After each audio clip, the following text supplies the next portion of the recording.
The city had many foreign musicians still alive from you name them, violinists, pianists, conductors, who had come here during the war and were still thriving.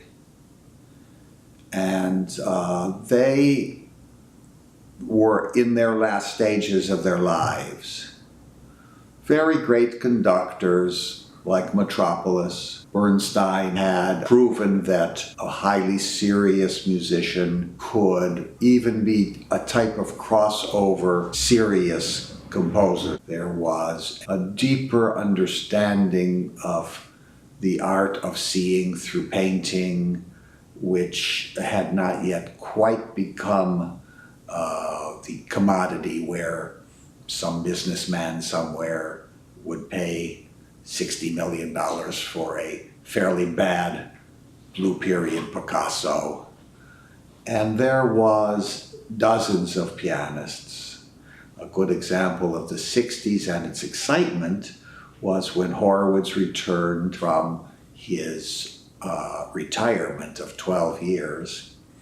And I went to that concert, and it was, well, there was every pianist in the Western world that could get in was there. And many of these pianists were waiting and had been waiting for this great man to return. And what was so wonderful was he didn't disappoint anyone. He was as wonderful as ever, and even more perhaps mature. So the lines around the block and the press coverage was immense. Today, if you had a major composer dying, you wouldn't know about it at all. The media would just neglect it. But when Horowitz's return, everyone was in town. And then maybe the next season he would go to the Met, and the same thing. Mrs. Horowitz would be there late at night giving coffee and donuts, and this was almost like a symbol of the 60s, for there had been a lot of deaths of pianists in the early 50s. Schnabel died, and Capel died tragically, Lapati of leukemia tragically at age 33. They would all still be around because being around would have been very helpful. They would have continued the kind of tradition which has evaporated.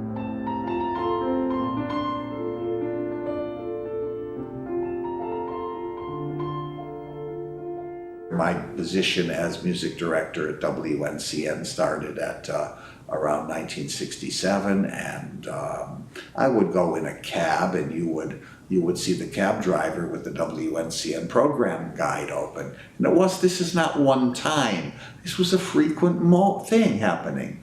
And I would have it on, and I'd say, he would have it on the radio, and I'd say, I'm so glad you're listening to my station.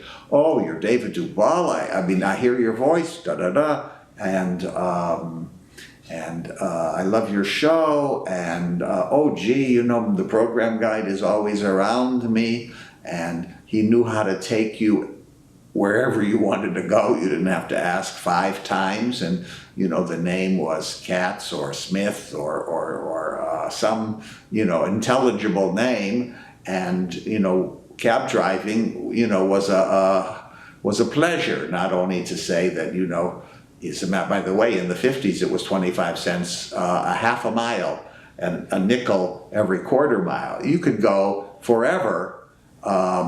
And it would cost you $2.50. You get into a cab today, you'll be very lucky to find anyone that knows the city. It's not like London, where you have to have 2 years of experience to know every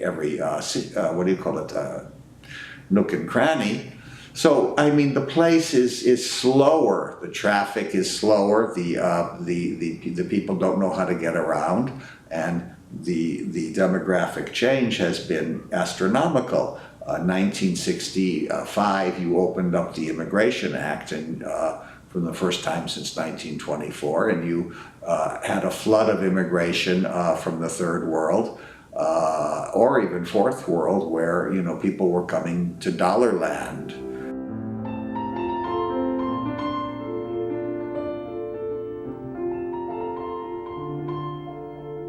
The cultural city, which was why people would come to New York when they were young. Actors, look at the acting studio, and I mean, how many people were developing from that are now famous. The ballet, as I said, the Museum of Modern Art was exploding with, you know, new things. The world of avant-garde with Merce Cunningham's dance, so dance in a more modern sense with Martha Graham, Merce Cunningham, the extraordinary avant-garde that had developed with John Cage as the head. His music isn't even played anymore, but the point is that he was a very, very great innovator, inventor. He had no musical talent, as he said, in this traditional sense, but he was a great inventor, his father was, and he invented, he's one day, well, you know, gee, I want to have a one-instrument percussion orchestra. Well, he invented the, you know, prepared piano, and it truly is a coloristic marvel, but nobody, you know, wants to take the time anymore, because there's no excitement in the young people to create a new music. That's another big difference.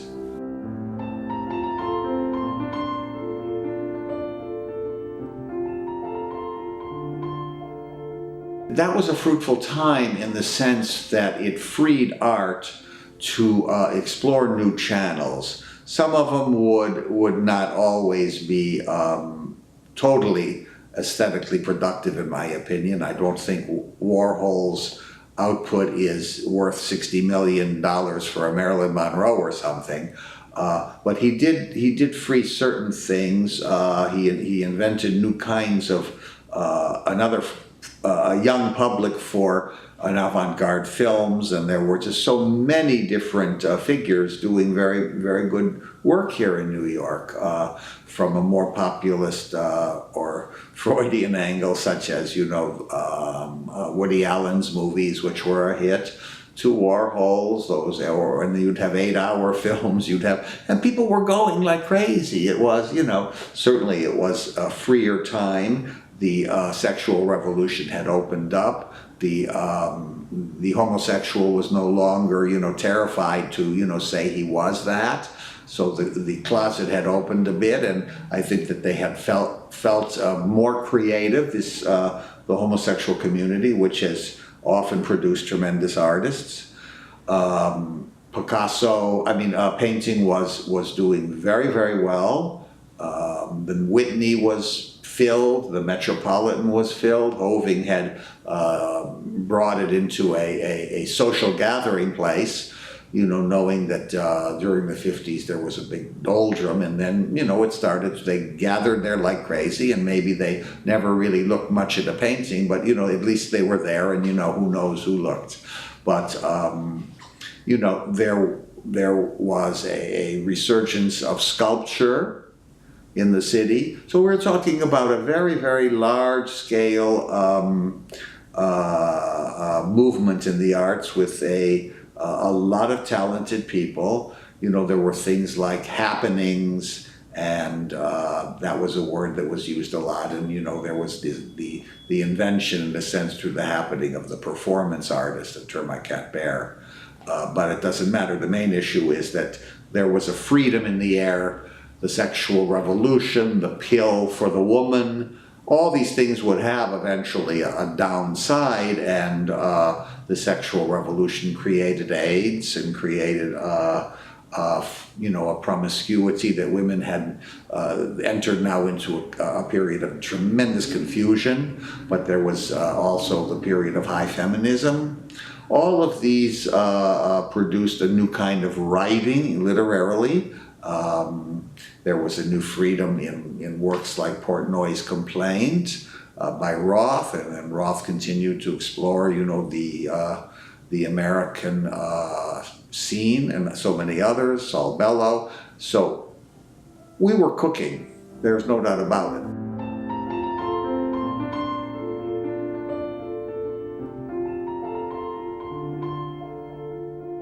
Minimalism now sounds very old-fashioned. Philip Glass, although a good theater man, his music is so dated already. I mean, neo-romanticism is dated. Where we'll go, I'm not sure. Stockhausen was part of what we had just talked about, this tremendous excitement in the '60s and so forth. He, like Cage in Germany, began a new avant-garde, and I think that his importance was extraordinary. But once again, no one plays his music any longer. They don't like to hear anything too ugly, because ugliness is all around them. Miro said, "Oh, my paintings, no, they're getting uglier because the world is ugly around me." In his case, they really never were ugly, but that's what he said. And you remember when after his last exhibit, he burned all of his paintings. When you could have gotten $1 million from each, and he said, paintings are not dollars. So everything has come down to the materialist endeavor. What is it worth? What is it worth? The Beatles, we were talking about popular music of the '60s. We have to include this tremendous new excitement. They take a mediocre artist like artist, we can't use that word for him, but a performer or entertainer like Elvis. You can't go still into a supermarket without seeing a newspaper saying Elvis is now living happily on Mars. But and it's and it shows what impact this new change of music from a lyrical, sophisticated pop music preceded by wonderful bands had become. So when you had these innocent looking little Liverpool boys with their sweet sentimentality. To me, the Beatles today sound, very dated as well, but many love them, maybe through nostalgia, which is always a dangerous commodity, and just the whole idea that there was excitement. But they're all still. If the Beatles were all around and well, they would be still being exploited at age 70, just like the Rolling Stones and all of they get what they can. The society get what they can out of them because nothing had come after that was really good enough. So rock and roll went downhill. The excitement of and of course it represented, as it got louder, a tremendous desire to have a orgiastic world that in a very still Victorian America. As I said, the only good thing that happened is that the gay community had been able to come out and so forth, but they died off, and they died off badly in the '80s. My God, how I remember, so many people that I knew died of AIDS. Two very close friends, talented clothes designer. A terrible loss at that time because they had come out of that freedom of the '60s.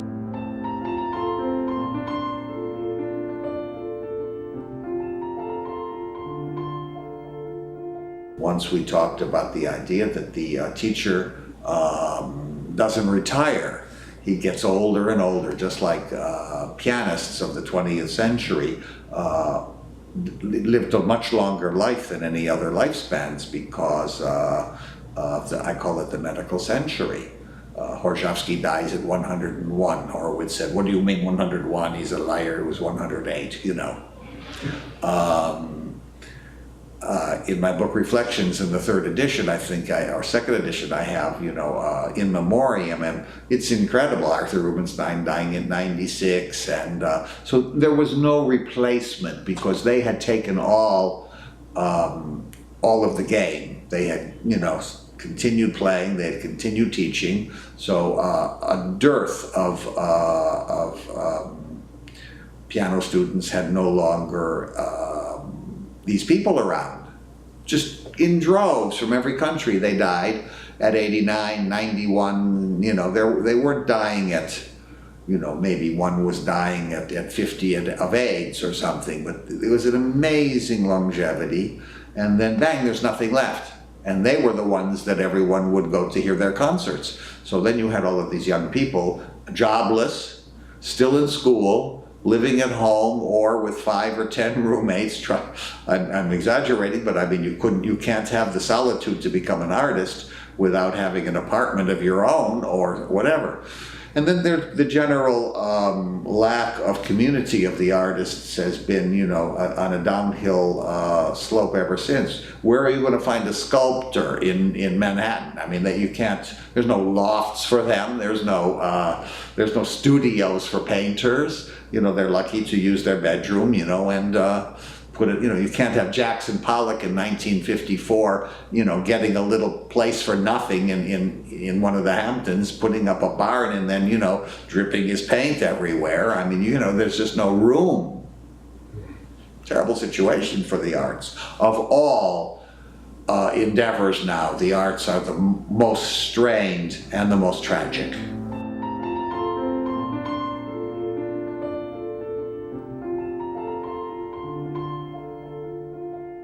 The democratization of everything, and paring everything down, we're all equal, all artists are equal. Well, I'm sorry that, Picasso's a great master, but I don't think he really ranks in total humanity and technical greatness to other painters of, from Memling to Rembrandt. I don't think we have, and technique is important. I'm a painter, and I realize that if I lived 500 years, I would never be able to technically even copy in true color any of the old masters. We've lost even the art of copying. Ingres, the great master of classicism in the 19th century, is found, copying at 82 years old in the Louvre. And why are you? You're so famous. You're Ingres. Why are you copying? Because I'm still learning, and that's true. Today, I don't see anyone at the Met. When I grew up at the Cleveland Art Museum, you go there. I was 7 or 8, and I was copying along with, many people copying. And my goodness, they were all good. It doesn't mean that they were, imaginative or that they could create great things. And nobody, I think, knows more in the sense of that there was an inevitable change in the aesthetic systems after the photograph. But the fact is that teaching for 2 generations after abstract expressionism, let's say, never even, tried to make anyone have an old-fashioned technique. I mean, you were an anachronism. The old joke, 2 immigrants come from America to America from Yugoslavia, and they say, well, what are you going to do here? Oh, we're going to be abstract expressionists. I just throw the paint on. The monkeys do it, why can't we? Fortunately, technique is still important with composition. So you have to know the huge past. But take a look at composition. I mean, my goodness, who wants to hear a new piece of music? It was once an exciting thing. Ravel would compose Gaspar, and someone would say, my God, this is the most difficult thing in the world. But boy, you were going to have within 20 years everyone playing it.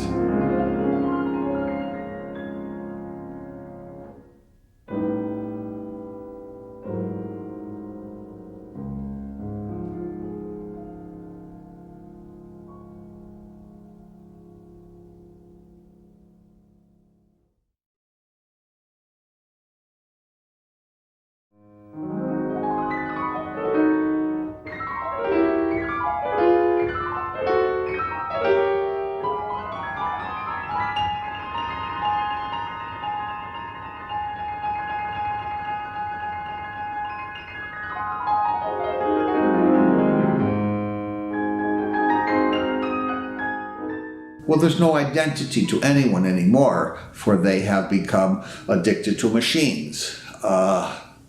we were, and it can be quick. I'll give you an example.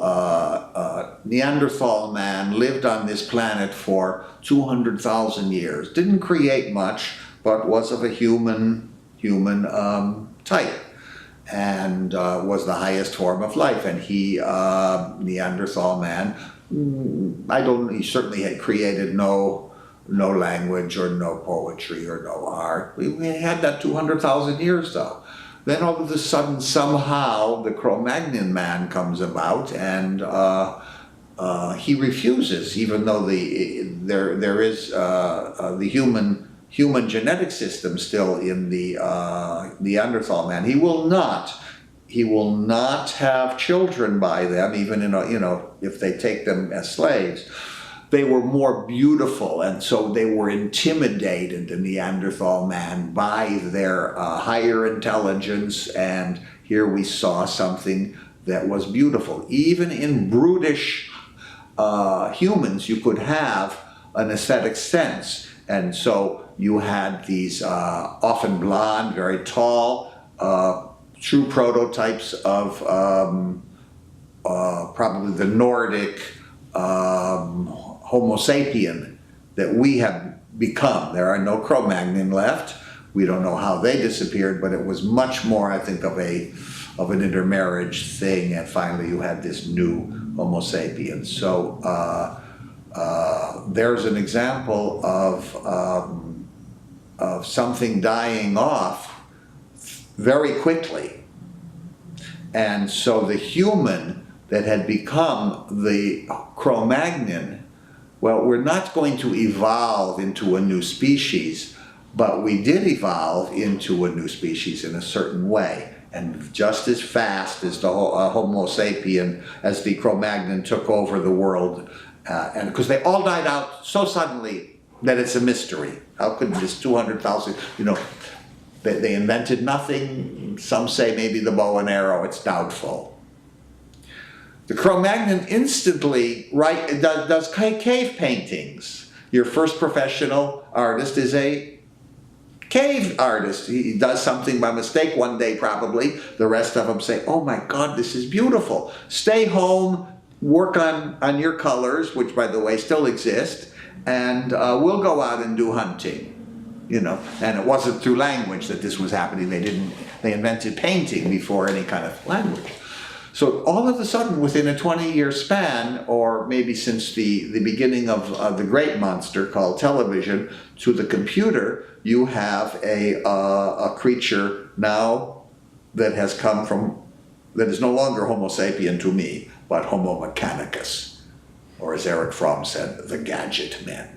We're gadget men.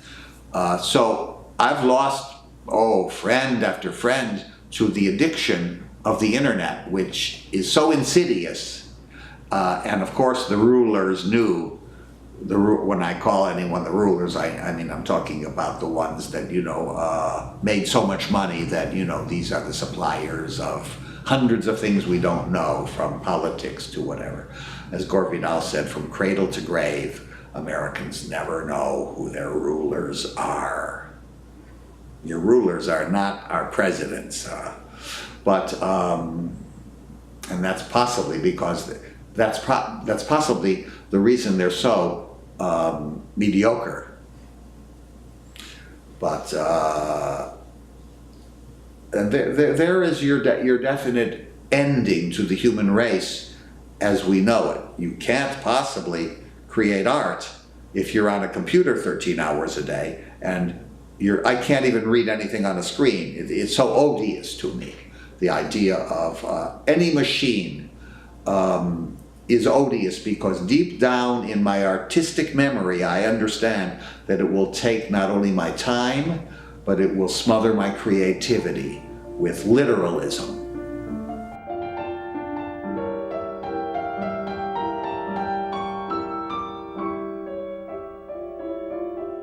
You'll walk in the streets of New York, two young people on a date, and they're both on the cell phone, and they're holding this little object as a holy relic in their hot little hands. They can't get through a movie, they can't get through a minute without a cell phone. It's much worse than smoking 3 packs a day of cigarettes, believe me. So we have become what the cell phone wants. Our greatest anxiety is if it breaks down or the iPhone has broken. There's no business anywhere. All the stores are empty except the computer stores. And you go past right here at near Juilliard is Apple, and day and night they're in there with their eyes glazed as they look at these magnificent pieces of intricate nothing. And they will lose greatly their humanity. The young will never know anything about a childhood. And I go so far as to say, sorry they were born. Because why would they be born if they had no childhood? Rilke used to say, well, when I'm really depressed and I have no inspiration, I can go back to my childhood, which was so interesting, and I can cull memories. What kind of memories? From video games.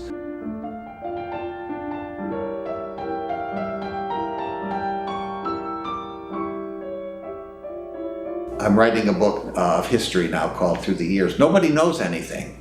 You can go to a dinner with some, most beautiful woman in the world, and you're so bored that you wouldn't want to even know her because they know nothing. I was at a dinner that not one person, 5, 6, 8 people, not one person said a word because they're just eating. Oh, can I have more? There's nothing that they can say.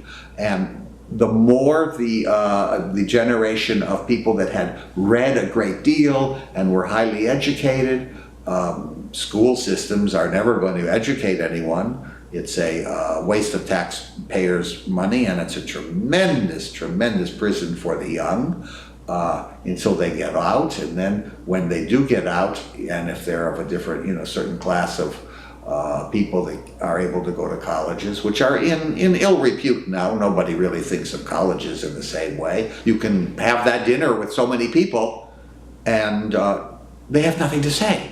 They don't know about painting, they don't know about science, they don't know who Thomas Edison was. If you ask them what are his inventions beside, the bulb or the phonograph, well, they didn't know the phonograph even. Whatever happened after Einstein invented his elegant equation,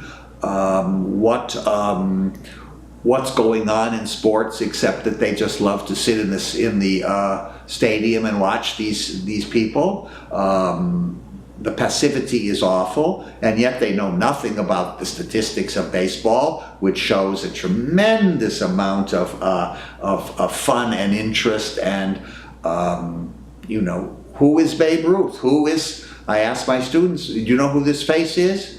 No, they have no idea. Greta Garbo's face was the most famous in all of history, perhaps. No one knows really. Is this Babe Ruth or Lou Gehrig? Who's Lou Gehrig? Well, we all had titles and nicknames. Well, he was the Iron Man, and that's the Sultan of the SWAT. That's the Babe. The Babe. Yes, we know the Babe. And I said, no, my goodness, isn't it? Well, we're from Korea. What, you're from Korea and you're playing Beethoven, he's part of this, Western culture. You're going to have to know all about Western culture if you're going to be cultured. If this is what you're here for, you're obviously not staying in your land and playing ancient Chinese, Indonesian, all this is very beautiful music. I say, I wish I had 3 or 4 lifetimes to explore it. I only have had, enough time to explore the Western world, and that's rudimentary. Someone once, Bernard Berenson, they said, well, how come, you only know Venetian and Florentine drawing and painting? Well, I said, I have no time for anything else. I mean, it's been a tremendous amount of great culture in only 500 years. So how many decades is that? 5, 10 decades times 5. Look at what we've accomplished. And look at how far down we have come from our apogee.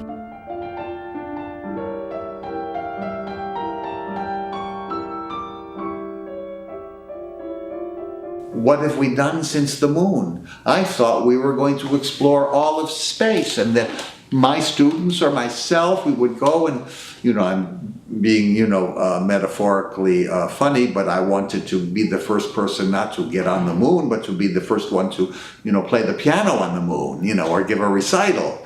Or maybe, go to the edge of the universe, go through a new time zone. I would have been glad to have gone to the moon.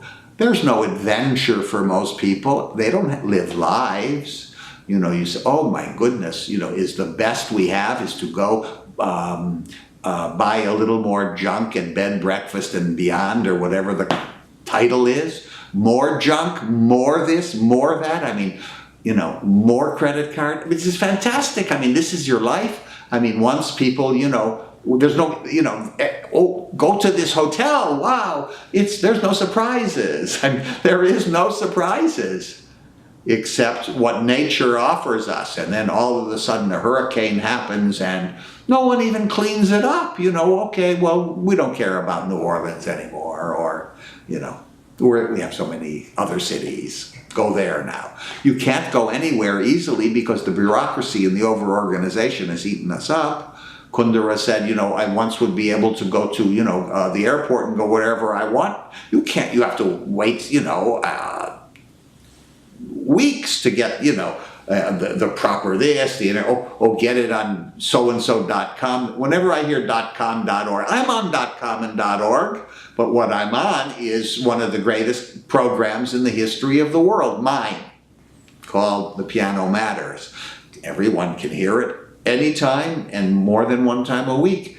And I don't need 600,000 people to produce my program. I go in, I do it, and I bring my records, and it's all over. It's a one-man show, as they say, and I would believe it's a better one hour on the media than anything else. I won't watch television anymore, haven't for 3 years. I used to be addicted to it, sitting there hoping there would be something, is there going to be some possible idea?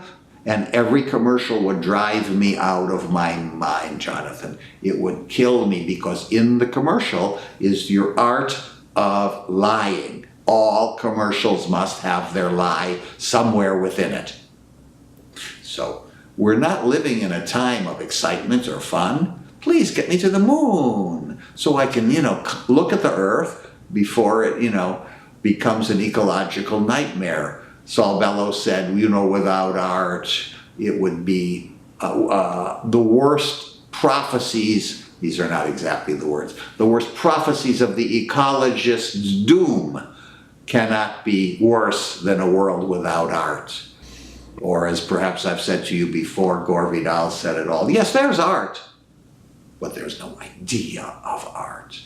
So if you have no art, you have nothing but zombieism ahead of you. And if you are on a machine, well, I have, as I said, I've lost so many people through the machine. They can't come out of cyberspace.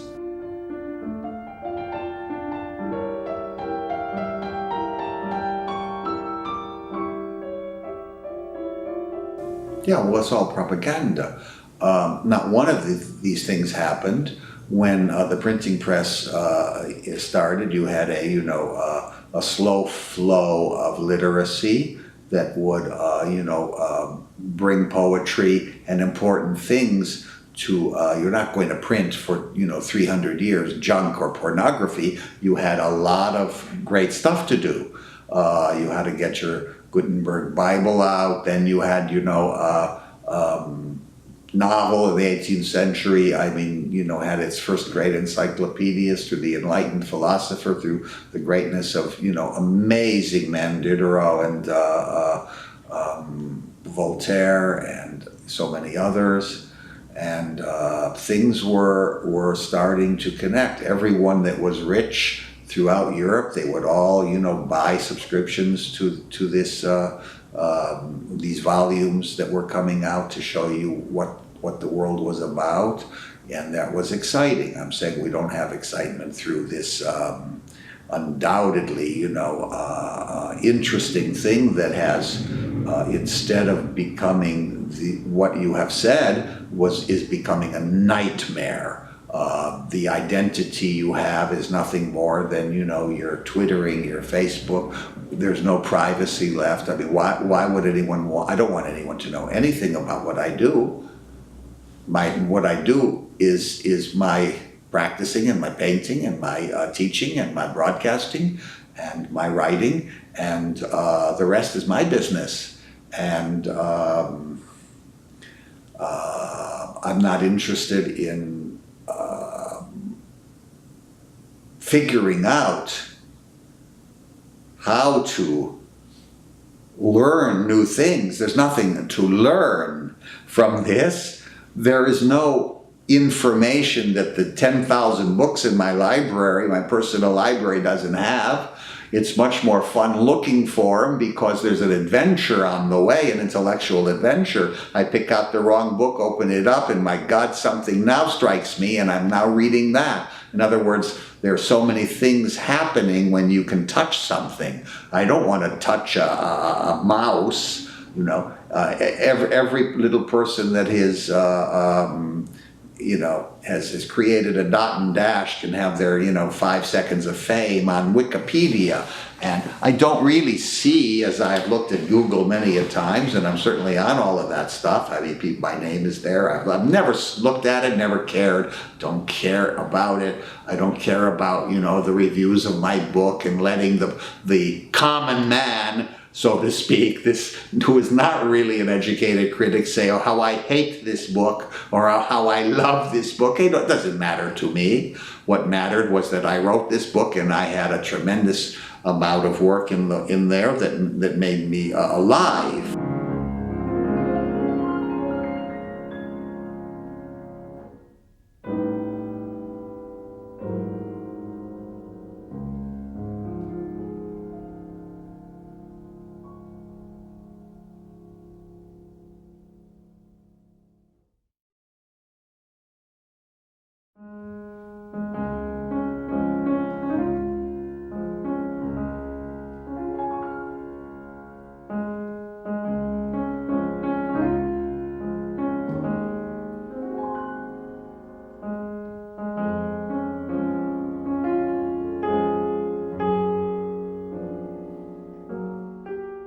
The arts can only survive on a very minuscule level where they will move into a cult area. A few people that love Chopin or so forth. Horowitz said to me, there will be no recitals in 50 years, it's impossible. I said, oh, well, I hope that's not true. Anything from the machine to any type of product must have its meaning through millions of sales. You can't create a career on 7 records sold, or it has to be so vast. And so if you're going to love poetry, we haven't mentioned it, you're going to have to go underground as the Soviets did. You're going to have to memorize it. You're going to have to hand it down until there are better times. Now, let's take a look at the nonsense of the better times. There's no such possibility for better times. You see, that's the big problem. And there never was. All times are different. You don't just repeat your history. You have a whole totally new way of life. And this one is so fast and furious that in 3 years, everything I've said would be obsolete and worse, because there is no underpinning that's there to possibly make it better. Now remember, the young will never know that there was a different kind of life. The life I have had is certainly not the life that Franz Liszt had. And let's get away from this idea that it's so great to communicate at long distances. What's such a big deal? Do you remember the telegraph was a great invention. In 1845, they said to Emerson, the leading intellectual citizen of Boston, "Oh, would you send a message to the people of Texas?" And Emerson said it all.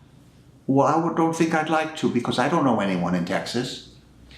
You see, what's the big deal of this? I'm calling a cable company, and I'm saying, "My goodness, Chopin is..." I'm waiting, but at least I'm hearing Chopin E minor concerto and waltzes. I get on and I say, "Wow, isn't this amazing? I mean, I'm waiting much too long. I'm going crazy, but wow, at least I have some listenable music." Can you imagine? Well, sometimes it's so beyond belief in its horror that you can't listen, let alone. So all humanity is taken away from us slowly. And then I ask, I say, "Why are you playing Chopin? That's very..." "Oh, well, we're not really supposed to talk about that." So I say, "Well, I'm writing an article about, this kind of thing, and I'm so impressed. So that you're playing Chopin." And so I said, can I talk to your supervisor? I talk to the supervisor and I say, "Why are you playing Chopin?" "Well, we're not supposed to talk about this, but actually, yes, the fact is that people hate it so much." I was so hurt. People hate it so much that it's our way of making them hang up and call again, because our load is so vast. Chopin, one of the most exquisite examples of the human race's art. The reason for the piano's prestige at this point. I mean, think of such a thing. Or malls using Mozart concertos to keep, vagrants away, because they hate them so much. This is the truth. You go to a high school somewhere and say, "I love Keats, Shelley, or Byron," and you could be beaten up. A man telling me he's driving down the streets and he stops and someone says to him, "What are you playing?" He was playing classical music. "Get that," I won't use the word, "get that off, it's horrifying." I mean, no, word horrifying was too much. It's atrocious. It was so bad to him, it was so ugly. He doesn't know that necessarily that, the word elitist is second worst word in America to racism. I mean, elitist? Chopin? We're talking about one of the great composers of the world, one of the great cultural symbols, the hero of Poland. No, it makes me mad. It makes me angry. How can I possibly be happy? For if you have a fine relationship with someone you love, that will at least be happy, but you certainly can't go anywhere with the person. It takes too long to get the tickets. No, nothing is speedier. Always, everything is worse. Everything is longer to find. This is a myth that must die. The President of the United States' duty is, if I were president, I would say, "And now, my fellow Americans, please understand that you must leave the computer today 5 minutes less today than yesterday, and I will tell you the reasons. And now I will say, tomorrow at this same time, we'll be back on the air in 15 minutes with a new thought, and maybe it'll be a thought that maybe by Thoreau, and it will say, simplify, my friends, my fellow Americans, simplify, simplify. You can't possibly live in a world of such overstructure. The bureaucracy is killing you. I know that I'm trying hard to rid it, but you're going to have to help me. Some inspiration from a leadership."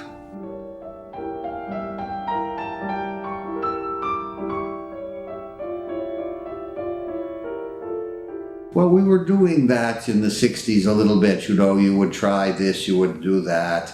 And it got into too many too many drugs. And of course then many interesting things could come from drugs or LSD, but they had to suppress that because, you know, it was too interesting. And indeed it was, and it could have been utilized very well. These drugs were once again abused, just like the internet is abused, or, you know, practicing the piano 20 hours a day is an abusing thing.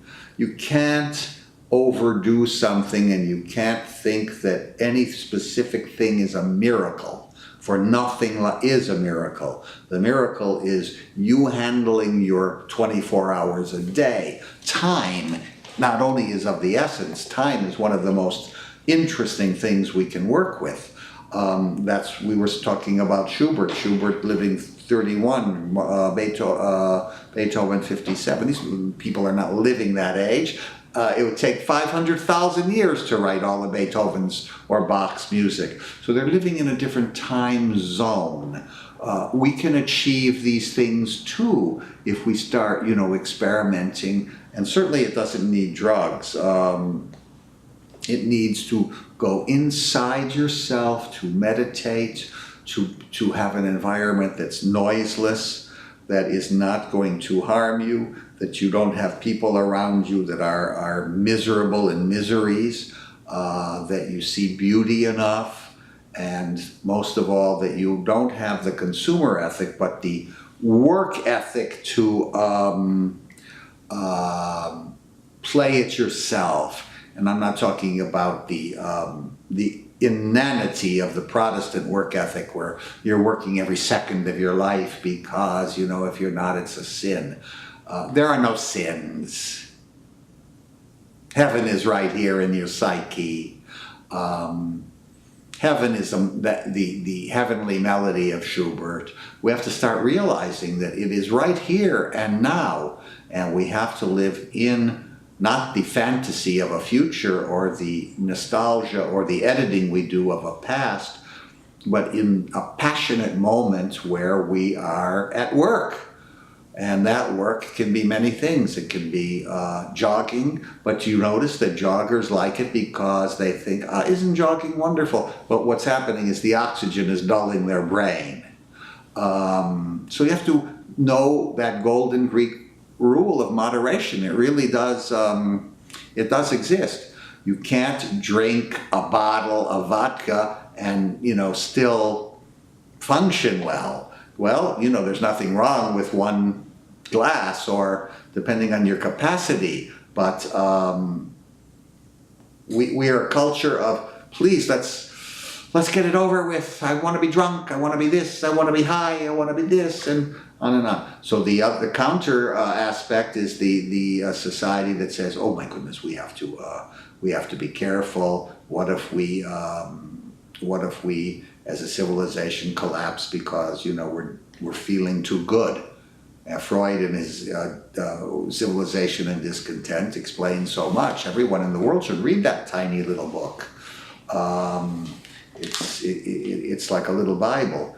But once again, think of the idea of drawing, of practicing well, of reading well. This is a form of meditation. Read a poem.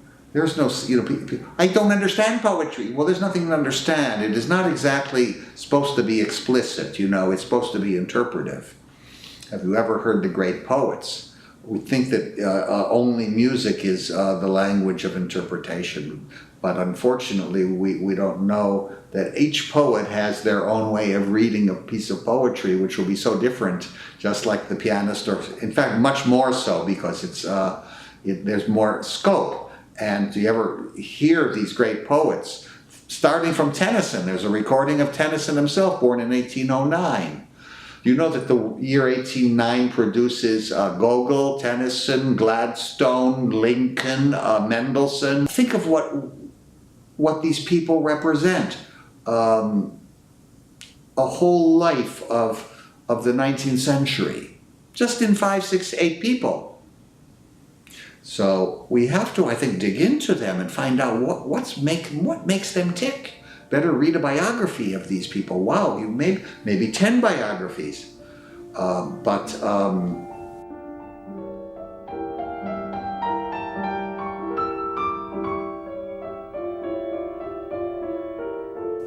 you've got to read. Or if you want to read on your Kindle, I mean, it's so unromantic. How delicious it is to feel the paper, to have a pencil next to you, to write a note, to underline something, to let yourself fall asleep with the book on your chest. I mean, we have to get rid of this mechanicus, this over-mechanized part of our brain. We have two parts, and one is the creative, and it goes and creates great works of art, and then there's the other that says, let's make everything into a machine. And we haven't cultivated the musical part, except in the worst music. But that's with music and words. That's another world. Music is not to have words to it. Words are another form, unless it's Schubert's or great Mozart opera or something like that. But even that is theater, first and foremost. The idea of a non-verbal thing that is flowing into that unconscious and then making you creative automatically. So, that's why I'm always saying, listen to Beethoven sonatas, listen to your highest form. Not that I can't appreciate any lower form. Anyone with high sensibility can find instantly, someone said, I thought you didn't like rock music. Well, I said, no, generally I don't, but listen, this is a masterful one. You see? Or this is this, or this is that. And once again, you say, well, what's good? Well, New York, we have, said maybe it's on a decline. I don't know. I'm not an authority on what is happening to everyone in New York City. Maybe it's not on a decline when you have a tremendous chauffeur taking you everywhere. But I do know that there are some tremendously good restaurants. And it would even be worth one's to save your money to go to some of them, because tasting something is a very beautiful thing. In my case, I'm a madman for scents, for eau de toilettes, for colognes. I mean, I have a collection of 200 possibly, or 50 or 90, I don't know what it is. All I know is that each day I wake up and my awareness for scent is so great that, and it's not that I have a great sense of smell, just average, but for me to put on this specific kind, that's the one I have to have. Or I get up in the morning and I say, but I don't have that cologne anymore. Oh my God, I haven't had it for 3 years. I yearn to have it. You see, that's called passion. I can't wait to have that smell. So I will go to Saks or somewhere, or Cartier, and I will get it. And by God, for 7 or 8 days, until I'm bored with it, until I want to go to the next one that I have. I'm incensed with it. I'm in love with that smell. Well, isn't smell one of the great things of the world? I don't mean the way we've deodorized everything, oh my God. There are earthy smells, that are not sweet lilac-y or something.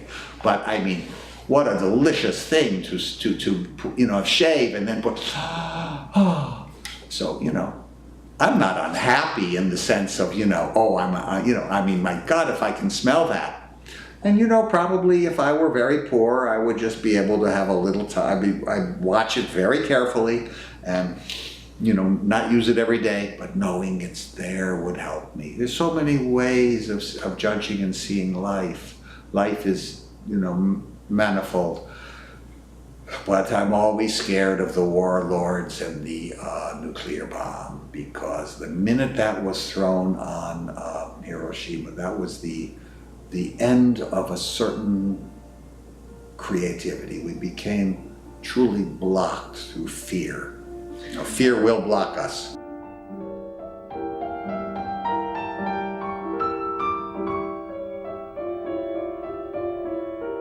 The most horrible thing that has happened to the human race is the creation of the atomic bomb.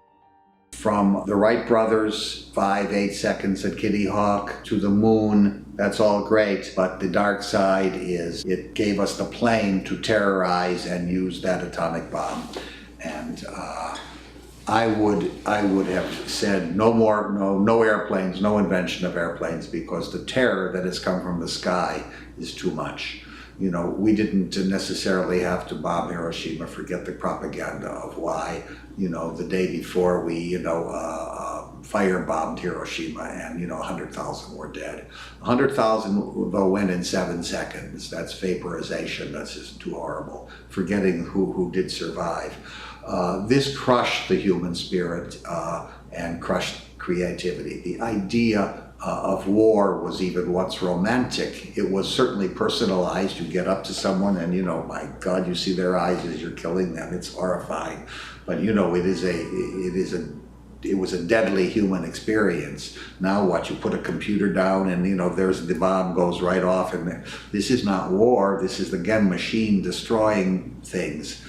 This is not, as a matter of fact, I think the beginning of the end before the atomic bomb was the tank, invented in 1915. But that moment where in 7 seconds, you're still with a tank or rifles or every one of those things can kill you, but you did not have the possibility of the end of the world, which is the most horrifying thing in the world. Think of this magnificent experiment. How many planets like the Earth? We don't know. It's so, at least it was, and I hope it still has parts of it, of such beauty among the planets. You just know that this can't stop. And so when you know that you can destroy it with this energy, this nuclear energy, and make worse bombs and destroy the human race, and now you have country after country possessing this evil thing. If you want to talk about evil, that's it. Those scientists knew this is a possibility, and they were given free rein in the history of science to do whatever they want in the name of science. Well, it was never in the name of science. It was always in the name of money or the warlords or whatever. Within 5 years, Russia had it, then China had it, and then, it's now how many countries? I don't want to know. Israel has it, Iran will have it. What do they have it for? The prestige of having it? It's a weapon is to be used in one way or another. It just doesn't hang there. And so we've been very lucky to have, because of fear. So if fear blocks, fear is one of your major blocks of creativity. If fear blocks, then indeed that bomb has blocked us in human life. It has cheapened it so tremendously. It is probably, we can't even calculate its unconscious things, from artists to parents saying, oh my God, I have a child, why did I bring this child into the world? It can be vaporized in a minute, in a second. No, they bring it in almost even more than ever for some strange opposite attraction to the death impulse.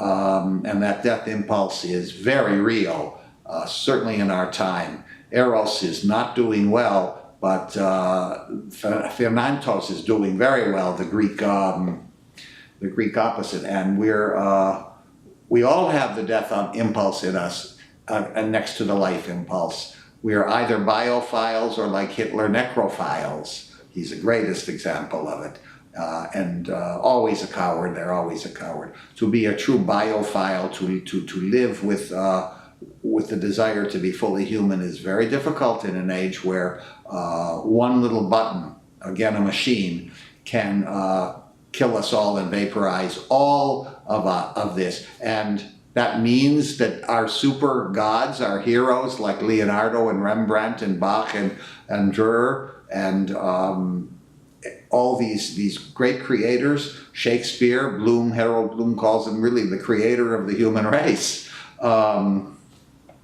This is all gone because of some horrible suicide. So once again, we've got to use that television, if that's the thing, or however because if people don't read anymore, they have to find out. And as president, I'd say, now, we cannot kill any longer.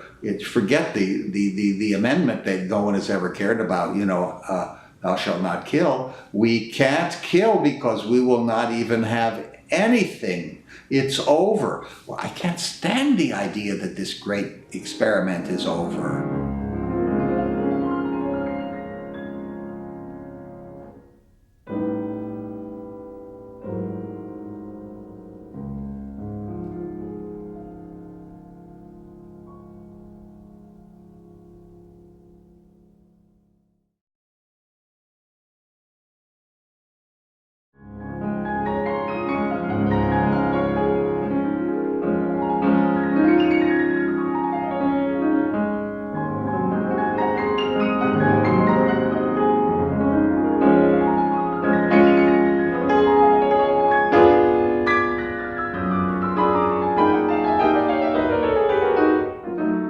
I can love very much if there's a beautiful day.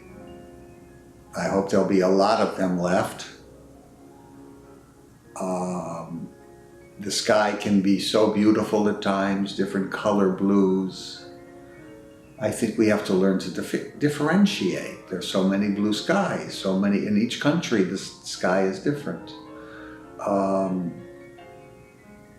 To see a spring and see a magnificent blossoming again, to know that we can have, even in a secular world, a concept of faith and religiosity without dogma, where we can be part of that oceanic flow still.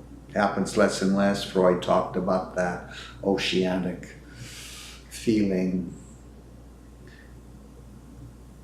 If we're 3-part robots, there's still 1 part that maybe we can save, and then possibly bring the 3-part robot and crash him. Because once we become a fully human, we won't want to be robots. And that is why I say there has to be people that can inspire young people, and let these people know that it is being fully human that we need. We have to read a great deal, as I said before, memorize. What an achievement it is to feel you have a stock of poems in your mind, or that morning you know, even though you may love rock and roll or something, but that you're big enough to know that that's just a piece of ephemera, and that in the morning before you start your day, do what, let's say, Pablo Casals said, I think I need Bach more than food or drink. And this great cellist would play on the piano 6 preludes and fugues. So did Stravinsky. Brahms said, I wash my teeth every morning with Bach. To also get rid of this incredible sense of entitlement, which has almost tortured our time, everyone deserves. To start understanding that we can't be lazy, that you have to have great effort for achievement, and that we are on an impoverished journey if there's no achievement.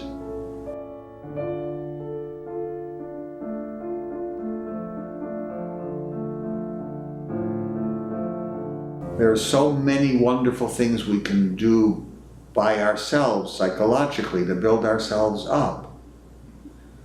The last year or so I was reading all of Philip Roth's novels. I don't think I've accomplished quite the ending of that, but you know, I'm always amazed at so many things he says. I didn't realize that novels were so wonderful 10 years ago. I had always just loved books of ideas and maybe essays or this or that. And so all of a sudden I said, you know, my God, I'm going to die without reading Dostoevsky, Tolstoy, the whole thing, Balzac, Stendhal, and I started reading them. And I saw that, my goodness, these are among the greatest, not only artists, but soul psychologists in the world. These are more than men. These are your gods. And as Huxley said, the rest are just maybe teachable animals. I'm very glad to be a teachable animal, not with the machine because it bores me. I just could not be a techie. As von Sauer, the great pianist, said, Liszt could have been anything in the world except a merchant or a banker. I don't mean that the banker cannot say, hey, today I will learn the violin. Oh my goodness, if only we understand that, we can have fulfillment and get rid of this word happy. This is some, horrifying word. There are books lately written about, that happiness is not a good thing. No, happy in the way we think of Disneyland is not a good thing. Beethoven was not happy. He had the curse of deafness. I did a painting last summer of Beethoven, and a really violent painting and we knew if you knew Beethoven's face, you know that in this is Beethoven's face, but the rest is like horrible colors all over the place. I was doing that because I was experiencing some inner ear problems, and I felt, oh my God, Beethoven, I heard this marvelous work, and I went to a canvas and created what I call the curse of Beethoven. And it's perhaps it's ugly, but it gave me some fulfillment. Is it good? My drawings to me are very good, but that's not important. I mean, I do them. I have said to people, get up every morning and do a line drawing. You have no idea what that is. Get rid of this happiness, you're going to be content just a small time, a few periods, but there will never be contentment if you're not doing anything. Contentment is a gorgeous thing. Deep down in our being, we have serenity. It's there, but we've not been able to unlock it because we've not been productive enough. It needs good work.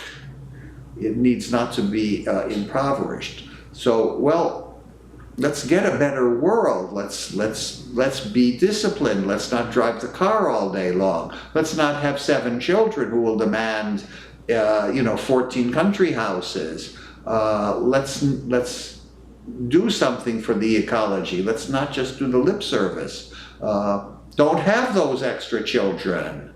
They're going to cost a fortune, and they are going to be on drugs probably. Why do we have drugs? Drugs equals despair, just like desire equals pain. This desire concept that, our whole advertising industry, from, sex to cosmetics to, everything is, oh my goodness, desire is wonderful. Desire isn't wonderful. Can never get to serenity through desire. Desire is a form of pain. So let's get rid of our pain. You don't want to go to dentists every day. That was now they've gotten rid of pain mostly, comparatively speaking. That's good, medical science. I don't put it down. I just say, make sure that you know how to diagnose it properly. Be creative in your, don't be such a specialist.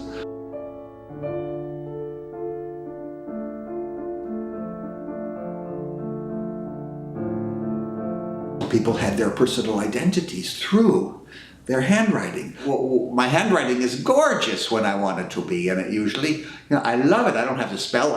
I know what I'm writing, and I don't have to, and I read this, in printing. In printing, our first identities come from the handwriting, and think of the thrill of which. I've never read an email, let alone sent one. I don't have time for that nonsense. It's so time-saving. No. What's so time-saving is my constant productivity. That's and I like to rest, and I like to, lie in bed for 17 hours a day or something if I'm in the mood. I don't want to be on a computer, but so I look at this handwriting, I said, This is incredible. You can't be an artist and print your letters. I mean, where is your identity?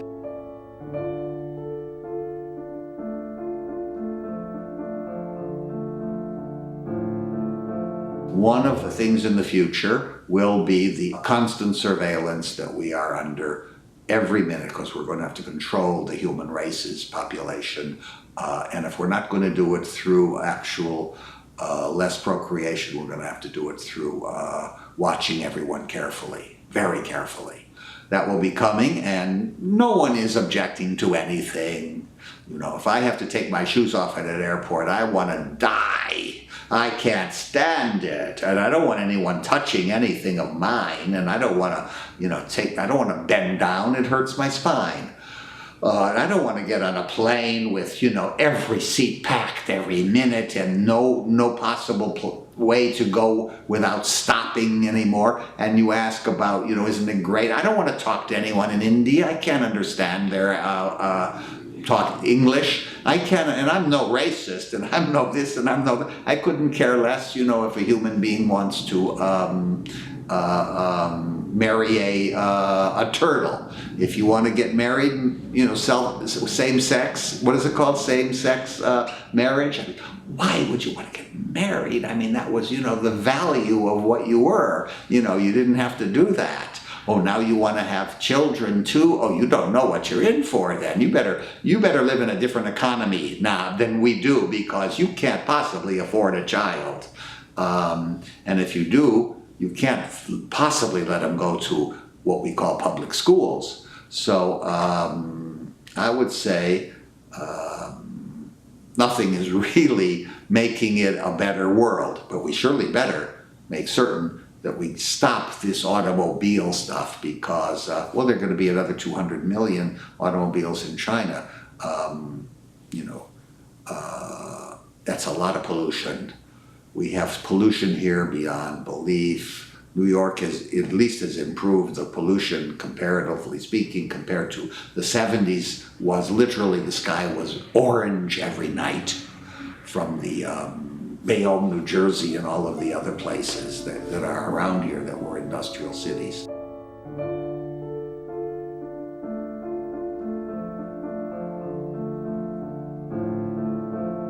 Always my theme is art, because to me there's nothing, not even anything vaguely close to its importance.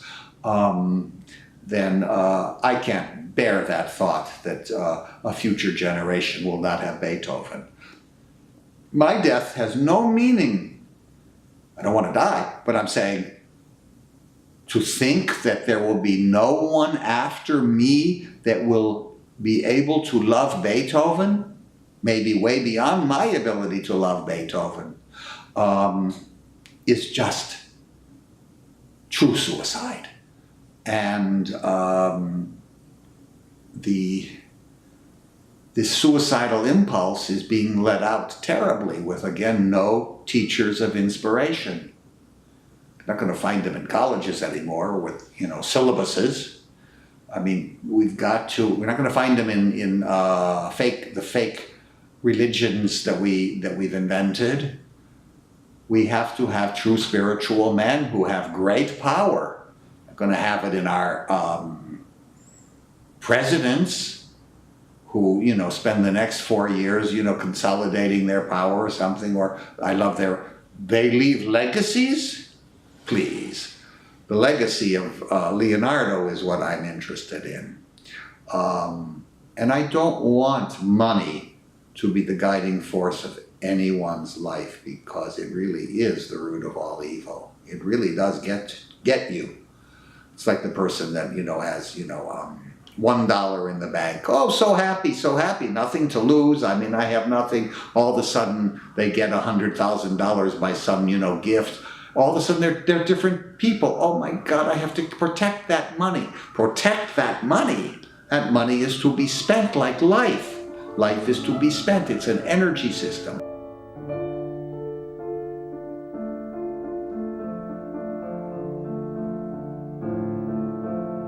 Yes, I may know more than my neighbor or my students, but there are millions that know more than me. The problem is we're so isolated. I'd like to know those people that know more than me. I'm not getting to know them. The internet has not done that. With its information highway, a highway is as faceless as can be. It means you're not traveling anywhere. Traveling was once an adventure. Well, the automobile destroyed the possibility travel. Air travel. Look at the idea of the ocean voyage that pianists used to take.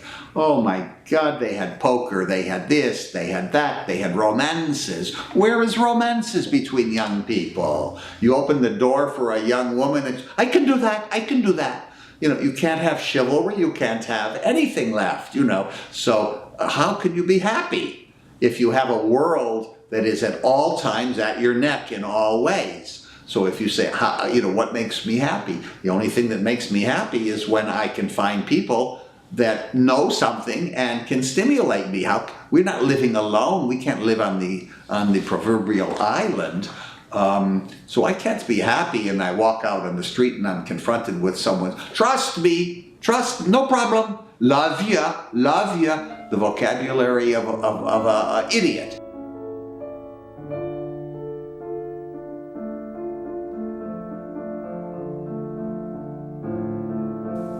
So I have to try very hard not to go crazy.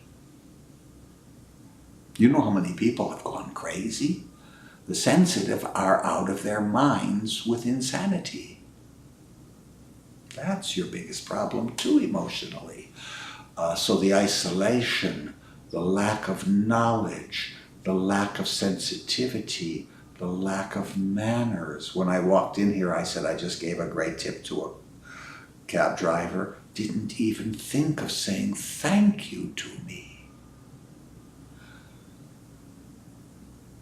It was Quentin Crisp that said, manners are a cool form of love. And he didn't use the word cool in our new vernacular. And I really don't want to hear 65-year-olds or 50-year-olds say, oh, it's cool. It's cool. Oh, that's cool. I mean, everyone wants to be part of the cool world. There is no cool world. Beau Brummel was cool. Franz Liszt was cool, you see. Rudolph Valentino may have been cool, if anyone remembers that name. From, you know, nobody knows.